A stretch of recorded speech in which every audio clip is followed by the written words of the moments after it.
Ընտանիքի ավանդական նշանակությունը դրա անդամների հոգեկան և ֆիզիկական առողջությունը ապահովելն է, և առհասարակ շատ-շատերի մոտ ընտանիք հասկացությունը ասոցացվում է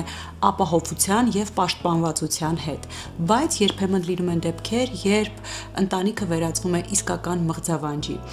ի հայտ են գալիս տարաձայնություններ, վեճեր և այլն։ Այսօր այս թեմայով զրուցելու ենք հոգեբան, հոգեբանական գիտությունների թեկնածու Արմեն Բեջանյանի հետ։ Ողջույն, պարոն Բեջանյան։ Բարև ձեզ։ Պարոն Բեջանյան, ինչպես է ստացվում, որ միմյանց հավերժ սիրո երթում տված անհատների կյանքը աստիճանաբար վերածվում է կոնֆլիկտների եւ վեճերի։ Դե ինչպես նախորդ մեր հանդիպման ժամանակ ասացինք, որ մշտապես կոնֆլիկտները մեզ ուղեկցելու են, ուրիշ հարց թե ինչպես մենք դրան կնայենք եւ ինչպես կարձագանքենք, նույնն էլ էստեղ է, որ քանի դեռ ինչքան մենք շատ շփում ունենանք, այնքան այսպես ասենք դիմադրությունը, հա, ֆիզիկայի օրենքն էլ է։ Ինչքան շփումը մեծ, այնքան դիմադրությունն էլ է մեծ լինում։ Եվ այստեղ նաև կան օրինաչափություններ, մասնավորապես եթե խոսում ենք ընտանիքի մասին կամ սիրո զույգերի մասին, ինչքան շատ նրանք շփվեն, այնքան շատ է հավանականությունը անհամաձայնության, իրար չհասկանալու։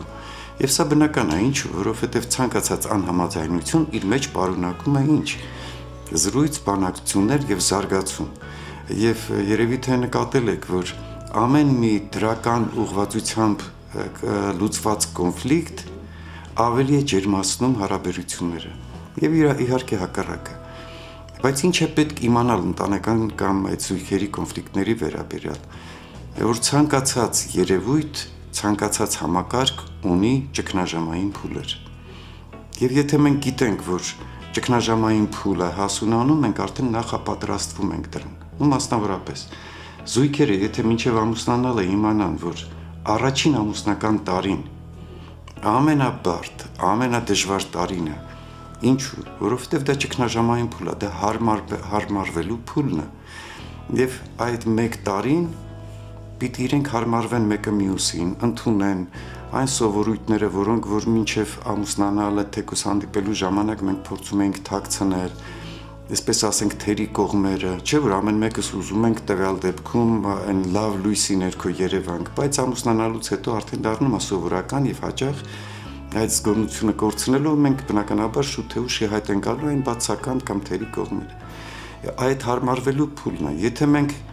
զույգերը իմանան, որ ինչպես նաև ես միշտ կշեշտեմ ոչ միայն զույգերը, այլ նաև հայկական հավանդական ընտանիքում մեծահասակները եւ ամեն ինչի, որ պիտի արձագանքեն,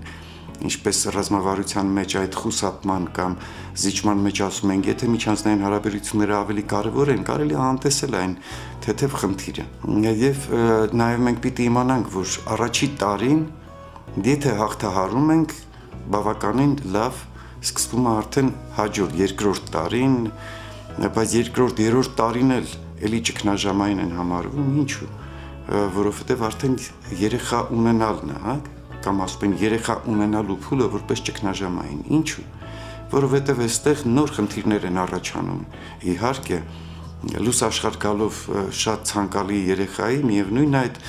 ուրախության հետ դժվարություններն են շատանում, այստեղ կնոջ համար էլ պիտի ասենք, որ ինչպես առաջին 9 ամիսը այդ շրջանը հղիության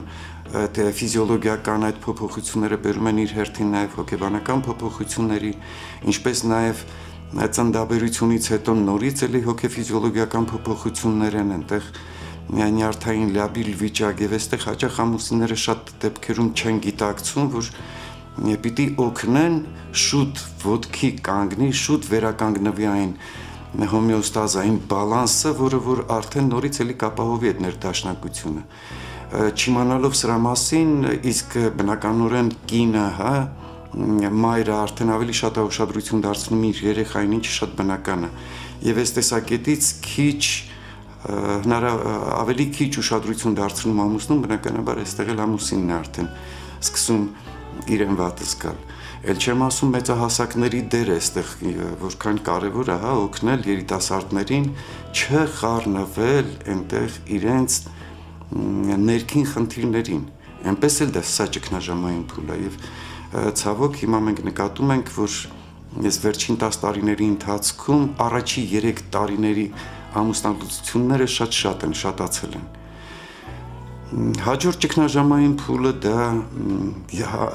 համատեղ կյանքի 7-րդ տարին է, երբ երեխան արդեն պիտի գնա դպրոց եւ այստեղ արդեն սոցիալականացման, սա պիտի ասեմ, որ ավելի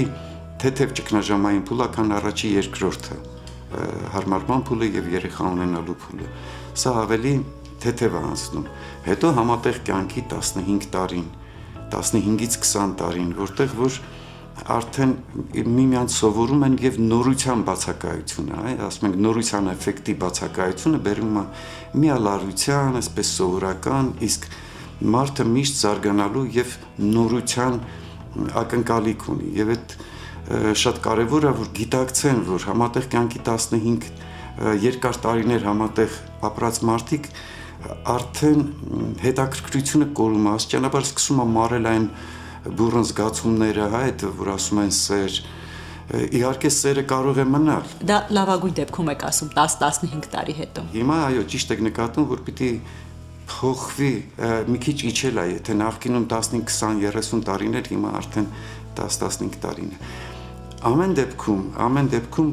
տեղի ունենում իրավիճակ, որ պիտի նորություն լինի։ Հետո համատեղ կյանքի 50 տարին, երբ որ արդեն երեխաները գնում են, մեծահասակները արդեն մնում են միմյանց հետ, ուշադրության կարիք ունեն եւ սկսում են բողոքել, դե մեկը մյուսին հետ ուշադրությունը արդեն չի բավարարում, դրսի ուշադրությունն է պետք։ Եվ այս ամենը բնականաբար տեսնում եք, որ մենք ապրում ենք այդ ճգնաժամային փուլերով։ Բայց շատ կարեւոր է իմանալ այդ ընտանեկան ֆունկցիաների մասին։ Ընտանիքը ունի մի քանի ֆունկցիաներ։ Ենթադրենք վերարտադրողական ֆունկցիան, սոցիալական ֆունկցիան, տնտեսական ֆունկցիան։ Եթե ընտանիքի անդամները, ամուսինները չեն կարողանում այդ գործառույթներն իրականացնել, առաջանում է դիսֆունկցիա, եւ բնականաբար այդ դիսֆունկցիան բերում է նոր խնդիրների, որն էլ որ առաջացնում է կոնֆլիկտներ։ Սա այն, եթե փորձենք շատ կարճ ներկայացնել, թե ինչ խնդիրներ են առաջանում։ Իսկ արդյոք զույգերի միջև կոնֆլիկտների հիմնական պատճառներից մեկը չափազանցված սպասելիքները չեն։ Իհարկե, սպասումները, եթե չեն իրականանում, մարդու մոտ առաջանում են բավականին բուռն ապրումներ, կամ մենք ասում ենք անբավարարված կարիք։ Եվ այստեղ շատ կարևոր է, որ ամուսինները փորձեն հասկանալ դիմացինի կարիքները եւ նորից ուսումնասիրությունն արվել է եւ դուրս է բերվել մի քանի 5-6 կարևորագույն կարիքները, որոնք որ դառնում են կարիքների անբավարարվածությունը, որը հիմք է դառնում ընտանեկան կոնֆլիկտների պատճառներին, որոնք են դրանք։ Առաջինը մոտ 80%-ը 70-ից մինչև 80% շատ հեղինակներ ավելի բարձր տոկոս են տալիս, դա հոգեսեռական անբավարարվածությունն է։ Այստեղ շատ կարևոր է հոգե բառը, հոգեսեռական այդ բավարարվածությունը։ Եվ այստեղ հաճախ է լինում, որ այս խնդիրները կոծկվում են, փակվում են, չեն դիմում մասնագետների եւ դա արդեն շարունակաբար կարող է բերել բավականին լուրջ խնդիրների։ Մյուս կարիքը անբավարարված կամ սպասելիքի չիրականացումը դա գուրգուրանքի փաղաքշանքի սպասման պակասն է։ Որպես կանոն ինչպես կինը, այնպես էլ տղամարդն էլ մի քիչ մարդ է եւ նա էլ ցանկություն ունի գուրգուրված լինելու, կարևորված լինելու։ Հաջորդ սպասումը, որը ունենում են զույգերը, դա համատեղ հանգստի կազմակերպումն է։ Այստեղ էլ շատ կարևոր է։ Մյուսը համատեղ խնդիրներ լուծելու կազմակերպումը։ Եթե նկատում եք, այս ամենի մեջ շատ կարևոր դեր ունեն մեծահասակները։ Ցավոք հիմա նոր են սկսել ընտանեկան հոգեբանությունը ուսումնասիրել վերջին 10 տարիների ընթացքում համալսարաններում, մինչև այս թեմաների մասին գրեթե չէին էլ խոսում։ Բայց չէ որ մեծահասակները իրենց անցած կյանքը վերլուծելով պիտի կողքից կարողանան օգնեն երիտասարդներին եւ այստեղ օգնեն ընտանեկան ֆունկցիաների իրականացման մեջ։ Եվ եթե երիտասարդները, ամուսինները, ինչպես նաեւ տվյալ ընտանիքի անդամները փոքրինչ ականջալուր լինեն այդ կարիքների բավարարման համար ստեղծեն պայմաններ, ենթադրենք այդ հնարավորություն ստանան երիտասարդները միասին մի քանի ժամ, ինչի չէ մի քանի օրով գնան հանգստանալու, երեխաներին պահեն իրենց մոտ։ Այսինքն այստեղ մեծահասակները ոչ թե իրենց խորհուրդներն է կարևոր, որտեղ հաճախ իրենց խորհուրդները շատ սուբյեկտիվ են լինում, այլ այն վարքականոնները, վարքային դրսևորումները, որը որ կօգնի երիտասարդներին միասին լինեն եւ այդ գուրգուրանքը, փաղաքշանքը, խնդիրներ համատեղ խնդիրներ լուծելը միասին, այսինքն իրենք էլ փոքր ընտանիք են եւ իրենք էլ ունեն ընտանեկան գաղտնիքներ եւ հեչ պարտադիր չի, որ մեծահասակները ամեն մանրունք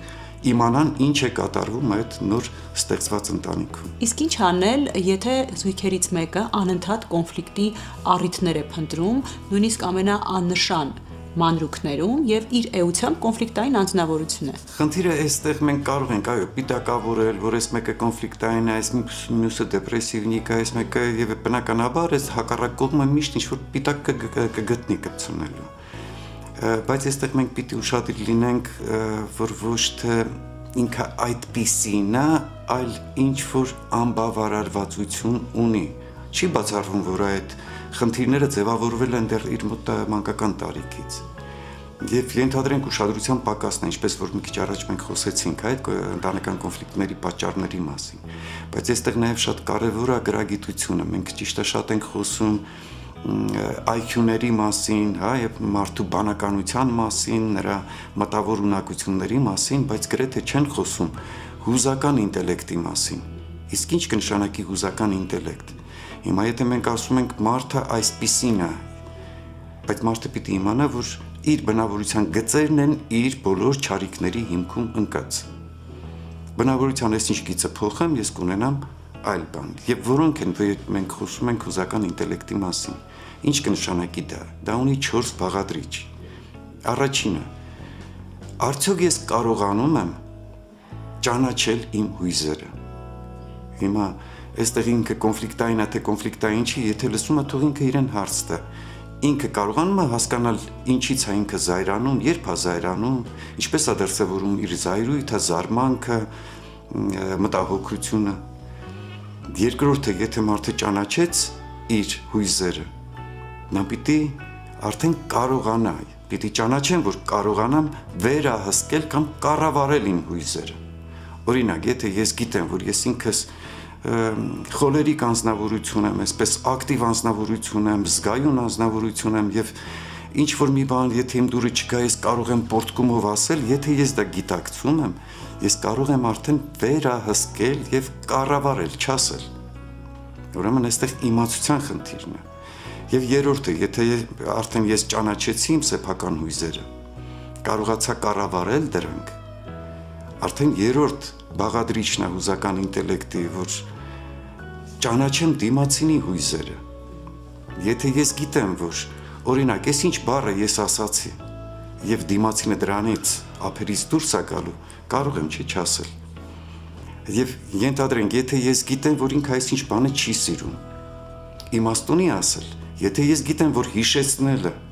իրեն ափերից հանում է եւ ոչ միայն իրեն, այլ բոլորիս, չհիշեցնենք, չգնանք անցյալ։ Այսինքն ճանաչել դիմացինի հույզերը, ինչից է դիմացինը նյարդայնանում, ինչից է լարվում, ինչից է զարմանում։ Եվ եթե ես գիտեմ, ճանաչում եմ իմ սեփական հույզերը, կարողանում եմ կառավարել դրանք, ճանաչում ու հասկանում եմ դիմացինի հույզերը, արդեն կարող եմ կառավարել հաղորդակցման միջավայրը։ Երբեք ես չեմ կարող կառավարել դիմացինի հույզերը։ Կարող եմ անել այնպես, որ ինքը չզայրանա, սա կնշանակի ես կառավարում եմ հաղորդակցման միջավայրը։ Ինչու, որովհետև կարողանում եմ հասկանում եմ ինքը ինչից է լարվում, ինչից չի լարվում։ Այս 4 բաղադրիչները իմանալով կարելի է կառավարել, եւ եթե ուղիղ ձեր հարցին պատասխանենք, իսկ եթե ինչ անենք, եթե դիմացինը կոնֆլիկտային է, հասկանանք, որ կարիքն է իր մոտ անբավարարված, ինչպես օգնեմ դիմացինին իր կարիքը բավարարելուն։ Ու էլ չեմ ասում, արդեն կարելի է միասին, մենք մի քիչ առաջ խոսեցինք համատեղ խնդրի լուծման, միասին ուսումնասիրել ընտանեկան կոնֆլիկտներ, ուսումնասիրել համապատասխան գրականությունը, ոչ թե շեշտելով դու նյարդային ես, քեզ հոգեբան է պետք, անմիջապես կլսես դու ես գիշեր դու գնա հոգեբանի մոտ։ Իդեպ այստեղ էլ, հա, մենք խնդիր ունենք իմացության։ Այս ոչ թե դնել բացականը շեշտել, որ ինքը ունի բացական գիծ, այլ որ կան գծեր, որ երկուսս էլ ունենք, ինձ մոտ որոնք են, քո մոտ որոնք են, կարճ ասած նստել համատեղ քննարկել եւ զարգացնել հուզական ինտելեկտը։ Ընտանեկան կոնֆլիկտները ցավոտ երևույթ են հատկապես երեխաների համար։ Կխնդրեի բարձաբանեիք, ինչ հետևանքներ կարող են ունենալ կոնֆլիկտները երեխաների հոգեկան աշխարհի վրա։ Սա ամենաբարդ, ամենատարածված եւ ամենաարդիական խնդիրն է։ Հաճախ ինչա տեղի ունենում։ Ծնողները նույնիսկ եթե գիտակցում են, որ երեխայի մոտ վիճել, վիճաբանել, բարձր տոնով խոսել չի կարելի, նույնիսկ եթե փորձում են թաքցնել, միևնույնն է երեխան ինքը զգում է ծնողների հաղորդակցման ձևից ոճից, զգում է նրանց տեսքից, նրանց դեմքի դիմագծերից եւ բնականաբար իրենց մոտ սկսում են ձևավորվել արդեն տագնապներ։ Այ հետո ասում են, իսկ ինչի 30-40 տարեկանում ինչու սկսվեց իր մոտ նևրոտիկ վիճակ, տագնապներ, դե որովհետեւ փոքր տարիքում այդ տագնապը, անապահովության զգացողությունը, որը եղել է 3, 4, 5 տարեկանում, դա այդ օրվա, այդ ժամանակվա հետևանքն է։ Մյուս կողմից չափազանց կարևոր է երեխային չդարձնել գործիք։ Օրինակ, ամուսիններով վիճում են եւ երեխային դարձնում են գործիք։ Գնա մորդ ասա թող այս ինչ բանն անի, Երեխան այստեղ դառնում է գործիք եւ բնականաբար ինքը ներգրավված է լինում այդ կոնֆլիկտի մեջ։ Եվ բոլոր երեխաներին, որ մենք ուսումնասիրել ենք, ովքեր որ նման ասենք տարբեր խնդիրներով բերում են մեզ մոտ, որպես կանոն ընտանիքում ինչ-որ մի խնդիր կա եւ դե պրոյեկտիվ կամ նկարների միջոցով սկսում ենք հասկանալ, ինչքան էլ մայրը կամ ծնողներն ասում են իդեալական ընտանիքը, որովե խնդիր չկա, բայց իրենց մոտ այդ տագնապը, որ հանկարծ մի բան չլինի, հանկարծ ծնողներից մի բան նրանց համար սարսափելի է, որ հանկարծ ծնողը չլինի, իրենք ինչ են անելու։ Այս խնդիրը ամենատարածված խնդիրն է եւ հնարավորինս եթե ուզում են վիճել, թող այդ երեխաներին թողնեն տատիկի մոտ 2 օրով գնան վիճեն, հանգստանան, հետո գան։ Փեչե դրանից դժում են երեխաները։ Շնորհակալ եմ պարոն Բեջանյան արդիական եւ անչափ հետաքրքիր զրույցի համար։ Ես եմ շնորհակալ։ Մաղթում եմ, որպեսզի բոլորիս ընտանիքներում տիրի առողջ մթնոլորտ եւ ներդաշնակ հարաբերություններ։ Կհանդիպենք։